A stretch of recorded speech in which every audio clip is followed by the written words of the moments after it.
na hindi kita magugustuhan. Parang gumano lang tayo, no? Ikot. Ikot lang tayo.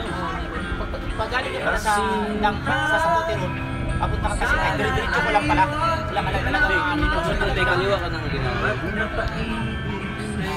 Tagaytay yun. Hindi, pag Sapote Road, diretso-diretso. Sa Ginaldo Highway. Ang Sapote kasi, hanggang Alabang yun. Hindi. Ayo, pag ganun. Dire-diretso. Pag yung naka, yung ano, yung Sapote kabila, diretso-diretso yung tumbok mo, Ginaldo Highway. Ayun, diretso-diretso na yun.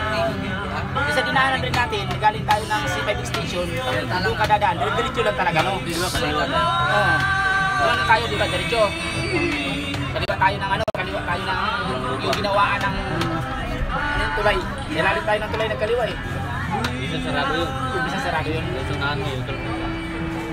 Sa balikan mo yung highway ng Ginaldo. Pag naapakan mo ng highway ng Ginaldo, diretso ka na. Kita kahit tayo, nandito yun.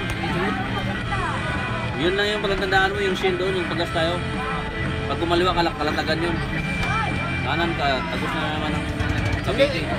Kaya lang hindi doon ano eh. Yung one way yun, di ba? One way papunta lang dito. Kaya iikot ka pa pa ganun. Yung sa may Petron. Ah, yung sa Tagaytay mo gani. Oo. One way yun, One way yun, paglinggo. di ba? Buti nga yun, hindi one way. Paglinggo, one way. Hindi. Pag linggo? Oo. Kasi traffic ngayon, hindi na eh.